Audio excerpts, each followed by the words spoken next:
Hey, this is Chris Okolski, and it's November 5th, 2020.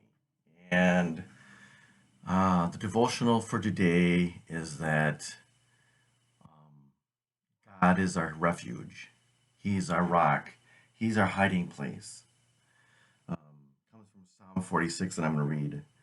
It says, God is our refuge and strength. So we should be getting our strength and our refuge from God.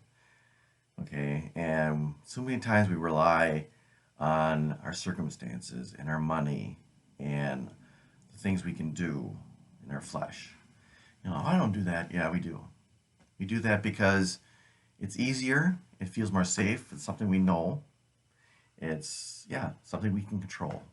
A lot of it's control because we feel safer because that's the way we grew up when we're in control. Because when other people are in control in our lives, things get messed up and we get hurt and we get frustrated and there's nobody to comfort us. That's how we learned how to do that and feel safe is we take our own control. The problem with that is that what's supposed to happen is we're supposed to give God control. We're supposed to give Him our trust, Him our lives, and trust Him and follow Him and be directed by Him. That was all meant to be that way from the beginning. But Adam and Eve took that apple because they were deceived, but they weren't bringing God into the picture. And that's what we now tend to do, and we do all the time, even as Christians. We get scared, we get frustrated, or we get tempted. No matter what, it's something in us isn't right, or we're questioning something, and we rely on our own understanding. And then we end up being in a mess because we're not with God. And it may not seem like it's a mess, but anything that's apart from God is a mess. It can cause depression, it can cause anger, it can cause, controlling other people, it can cause anger, all kinds of issues. And that's why we sin. That's why so many people that they think they're Christians kind of go away from God and don't think God is very, important in their lives. They go to church and that's it because they don't realize that they are depending on themselves. That's why you have so many self-help books and stuff these days because we have so much time in our hands. I mean, back when you worked and you went to sleep a lot of the time, and you had to do all this stuff. Now we have so much time on our hands, we're emotionally uncomfortable with all the choices we have and all the thoughts in our minds and thinking and the things we do. We have time for sin, basically.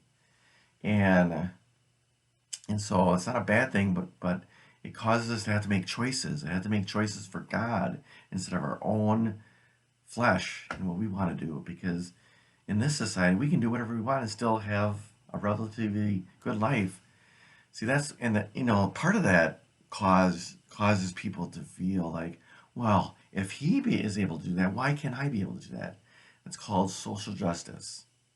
Because social justice is saying that I should have the same things, same same amount of money as anybody else. And it leads to socialism.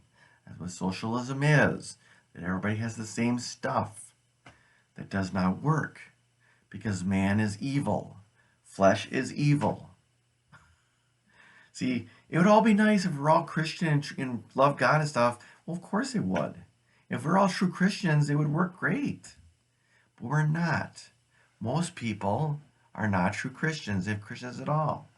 And, atheists will tell you, some I've talked to anyways, say that, oh, I have a moral compass. You do not. You have a set of morality that you are okay with and everybody else is okay with until it gets in your way and then you start changing things and say, well, and justifying.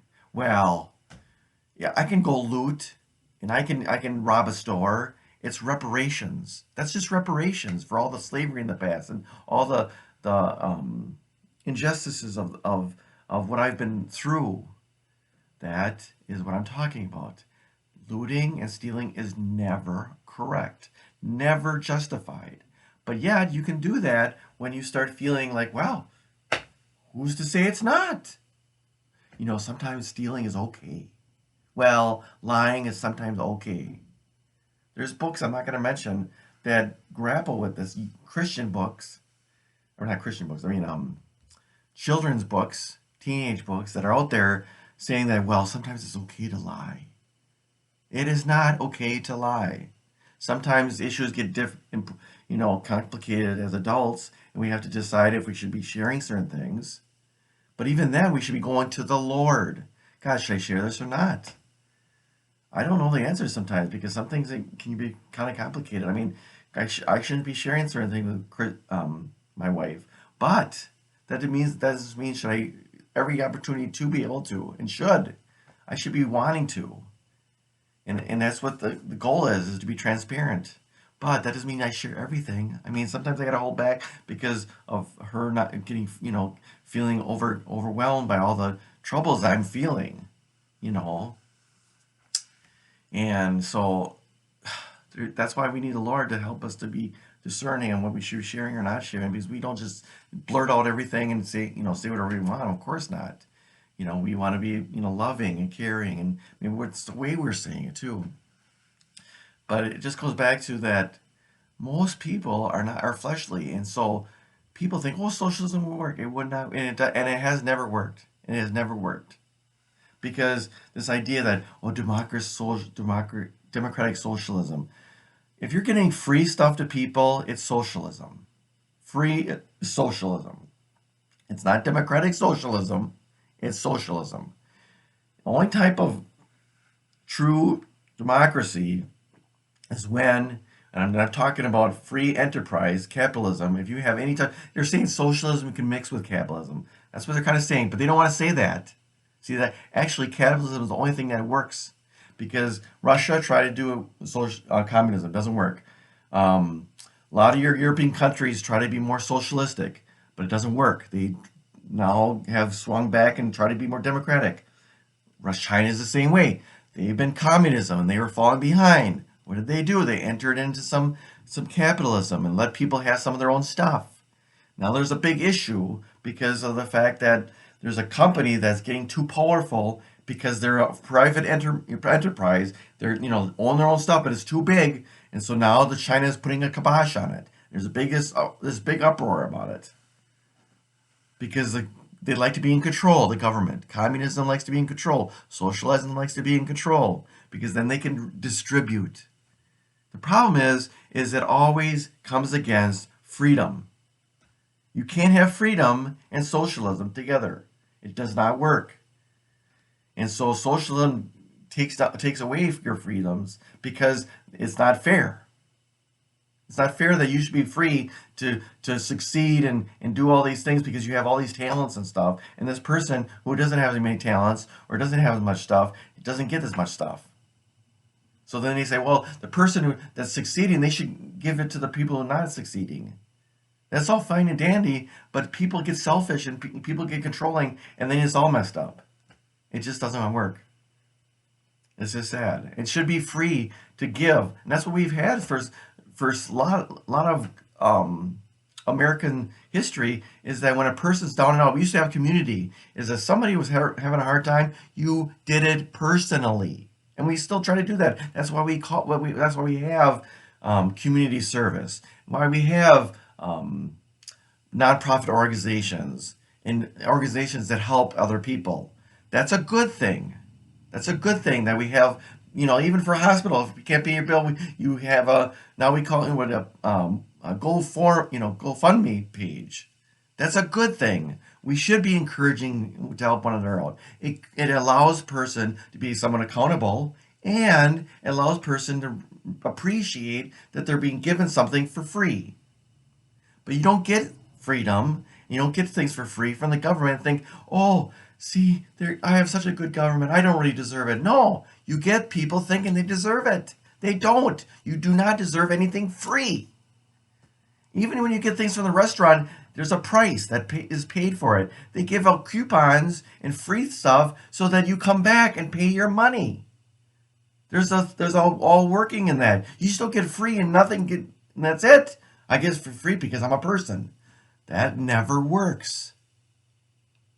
That's why this idea that we're tending towards things that are not godly, and people are getting thinking that things are okay because they're not following God. We're not following Christ. And so we're believing whatever it is. Now people believe that, well, if the baby's outside of the womb, they still can kill it. It's still abortion. It's outside the womb. That's what I'm saying. There's no moral compass when you don't have Christianity, you don't have God. I don't care what you think. If you're thinking anything differently, if there's anybody out there, it's like it's not true. It is not true. You can have your own set of rules, but it's still not. It's not morally sound. That's why we have a constitution. That's why we have laws and rights that are inalienable. But we want to change all that now. We want to just take them away whenever we feel like it. No. That's why God is the only true person we can have refuge in. Not the government, not anybody else. God is our refuge and strength, an ever-present help in trouble. He's ever-present help. He's always there. Your government is never always there for you. And they will not be there for you eventually. They will take control. That's why people are saying that about Trump. He's a Hitler. He's doing this. He's going to do that. It's a fear. It's a fear of government. Don't think Biden or any government isn't going to be controlling. It's all going to be controlling. Any government that's too big is controlling. That's why you don't have big government. You have small government. You have community that works together. I'd rather be poor and have nothing and have government off my back than to be rich or even be like have things and have a government that's on that socialism and in communism and have no rights, because that's oppressive. That's what people understand is being poor isn't the end of the world. It really isn't. The end of the world, the worst thing that could happen is you have communism and a tyranny like Hitler. That's worse. That's why we got to have a system that has checks and balances and you can vote people out instead of packing the courts like some people are suggesting and just have control. Even people having thoughts of this stuff is terrible. That the people want to control. I mean, that's why I get freaked out sometimes by hearing this stuff. I know God is in control, and if America falls, I still have trust in God, and we should all, as true Christians, no matter whatever happens, what does it say? He's our refuge, strength, and ever-present help in trouble. So no matter what happens, whoever gets in power, I don't care if you believe in Trump or Biden or whatever, it doesn't matter, because our help as true Christians comes from God. And that's what I'm saying. Our refuge should be in God, not in ourselves, not in anybody, not in government, nothing. Therefore, we will not fear, though the earth give way. We don't have to be afraid. We don't have to be afraid of coronavirus. You don't have to be afraid of a virus. If you die as a true Christian, you go to heaven. And God is there for those that seek Him. And so whatever you have to go through, He's there for you. Okay? And I'm not saying it's going to be hard. It's going to get a lot harder. I'll get to that. Though the mountains fall and into the sea, into the heart of the sea, though its waters roar and foam, and the mountains quake with their surging, there's a river whose streams make glad the city of God. So God is our stream. He's the living water that pours out of us. That's where we get all our joy from and everything, all the fruits of the Spirit, joy, peace, love, everything can come from God. It can be chaos all around you. You could be having people shooting each other and everything. You can have peace. How do you do that? You have the Holy Spirit. You cry out to God. And you just don't cry out and say, oh, I'm so scared, and then just stay there. You cry out to God and let Him in and trust Him and let Him talk to you and say, you're all right. And then He'll give you revelation if you really try to be still and say, God, really just show me. I'm really scared. I'm really having a hard time here.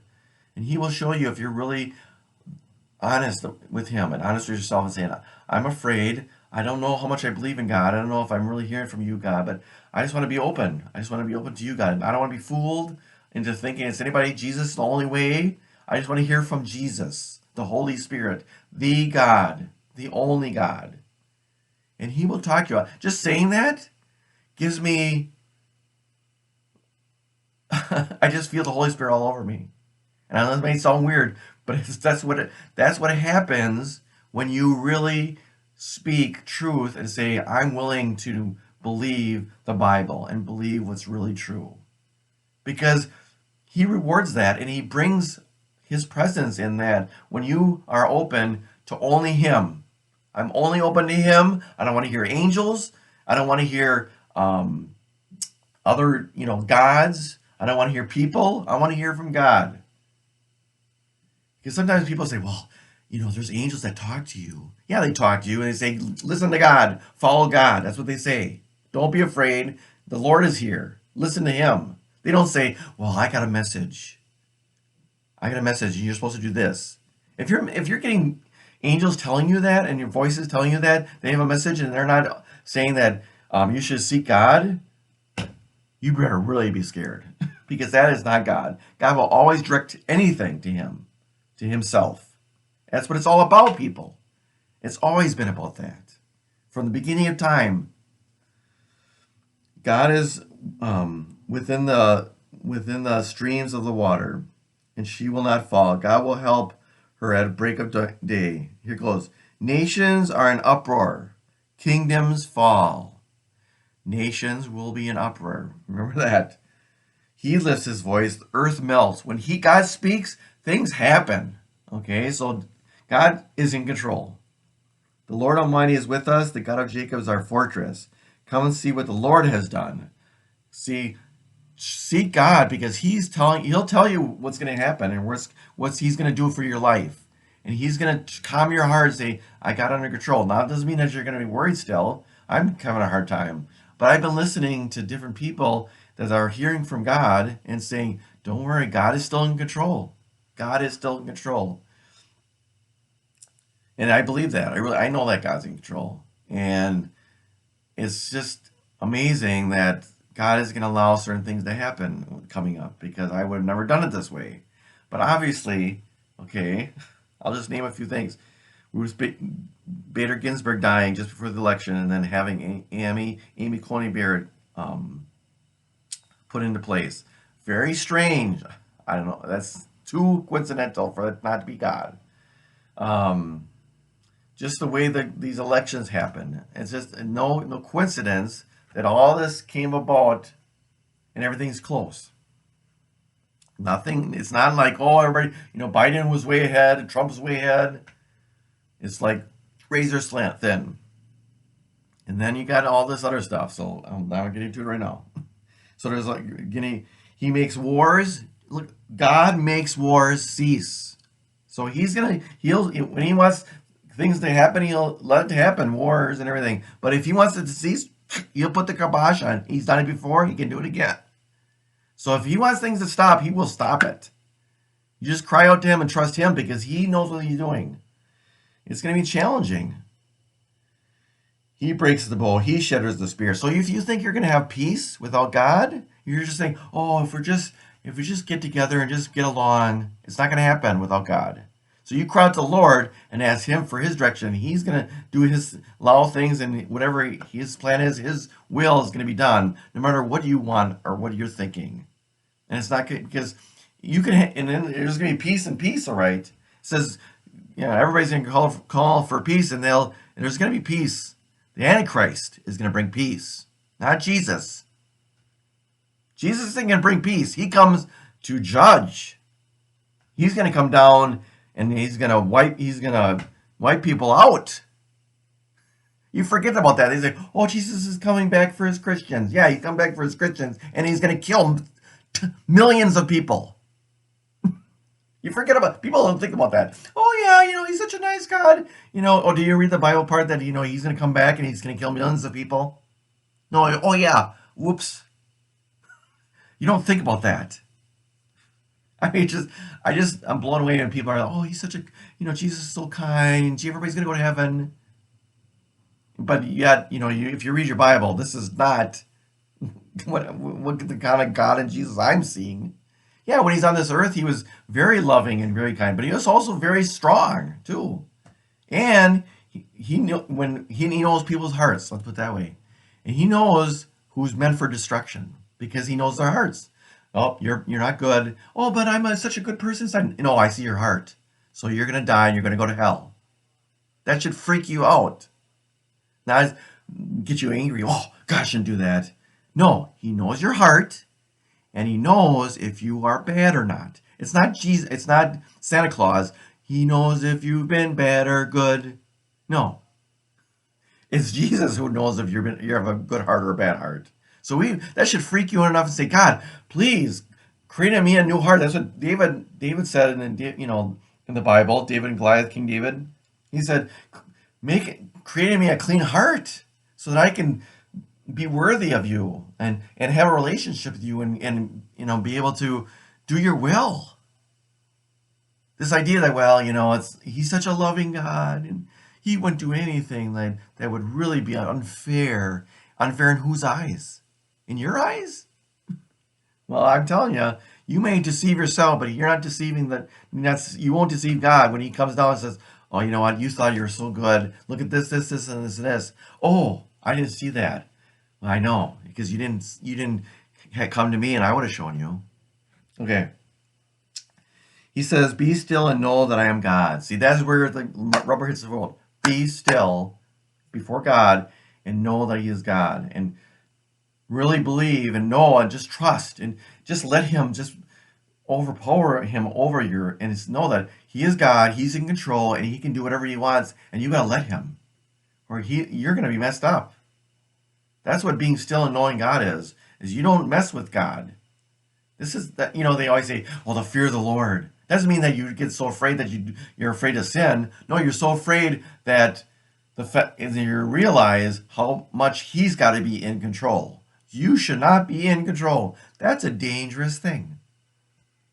I'm not saying there. I'm not saying there. I'm just like realize that the more I don't see God, the more I'm in a bad place. That's why I freak myself out. I'm like, God, help me, help. That's why I cry out to him. I say, God, please help me. And I'm starting to realize the more I do that, even if I'm like having a hard time and I'm like, oh, I don't want to be with you, God, help me. Help me to be with you in all circumstances. Help me, help me, help me, help me, help me. And he does. The more you cry out to him, the more he does help you, as long as you push for that. Okay. And then this ends with the Lord Almighty is with us. God of Jacob is our fortress. So I was going to share some other scriptures, but I think I'm going to go off that and that no matter what happens, he is with us. He is with you. He wants to be with you. That's why he says, stand at the door and knock. He's not talking about non-Christians. It's to a church. Okay? I'm starting to realize now why that always bothered me. How's that? We always use it as, he stands at the door and knock. If you open the door, he will dine with you and he'll be with you in relationship. No, it's the Christians, to the church. Because what they've done is they've locked him out. And they don't sometimes you don't do it on purpose. You don't like, I'm going to just have Jesus not in my life. No, it's because we're so caught up with the cares of this world, with our emotions, with all our frustrations, and we're like, I can't deal with this. I can't deal with this. I've done that. I can't deal with this. So you lock the door. I just want to be by myself. I just want to do what I want to do right now because that's the only way I can handle it. That's locking the door, and then she's, oh, I'm trying to help you. I'm trying to help you. Open the door, and as painful as it is, he's gonna shine a light, and you're gonna freak out. You're like, all these spiders, all these snakes, all this stuff is gonna be there. Ah! And let him comfort. God, I got it. I got it. Just calm down. I got it. They're not gonna harm you. They can't harm you as long as you're with me. Chris and I says, take a deep breath. I hate that. I don't like taking deep breaths. Oh, probably because it's like during those times it's so hard. I need a lot of help from God when I get frustrated. And so, but that's basically true that He wants to just hold us. We need us to be in His presence and be still and know that He's God. The reason why I'm sharing all this, mostly this devotional, is because this is the beginning. I mean, once I start realizing the scenario that we're in, and if it is true that Trump, because there's a lot of people that say Trump's still going to be president, if that does happen, there's a scenario that I'm really thinking is probably going to happen, and it's going to go in the courts, and the courts are going to decide that it's going to go a certain way, and it's going to be taken by force. That's what it's going to look like. It's going to look like it's going to be taken by force because of the fact that I really believe this, but I know there's going to be a lot of people that don't. um, there was cheating going on. I really believe that, but I don't know for a fact. But I mean, knowing what I know, and it's very possible. That's why you got to be praying as Christians for our country, God's will, the president, whoever that's supposed to be, because it's going to be unrest and it's going to be turmoil. I mean, this is borderline civil war stuff. I thought, how is that even possible? Now I know how possible it is because this is like, oh boy, this is going to be bad. I don't care what side you're on, because both sides now are going to feel like they're being robbed. Both sides. I don't care who you are, because, and that's why I don't understand why people weren't for. Um, well, I shouldn't say that. I think that people weren't for secure voting rights and making sure that everybody voted correctly. You had voter ID or some type of secure way of voting, because you're bound to have trouble if you don't make sure everything's secure and done in a proper way. But see, people like to cheat. That's the only way and the only reason in my mind why you would not want it anyway. People say, "Oh, yeah, but then you're neglecting all these people from voting because you're making all these restrictions." Then you work on that. You say this is, you have systems in place to say, how can we get these people voter ID systems? How do we get them to the polls like we do now? But to say that we should just have freedom and just say do whatever you want, you can, we'll just mail you ballots and just that's so messed up. That is so messed up. I mean, oh, it's like saying that, well, everybody should, just trust everybody. That's the same thing. That's why it just blows my mind. Like, so you really think that people are that, like, honest? Boy, I don't see it. Just look at all the looting that's going on. That's reality. Reality is that this is going on over and over, all over the place. And now we got mailing ballots, coming in from all over the place. And how would you know? How do you know what's true or not true? You don't. That's the whole point. You don't know. That's what's sad. And so that's why we just got to trust God, because it's going to get messy. It's going to get very messy. And whoever wins, it's not going to be good. So that's why we guys put our refuge and our trust in God alone during this time, and just listen to Him, because you're going to need it this time. Okay, God bless.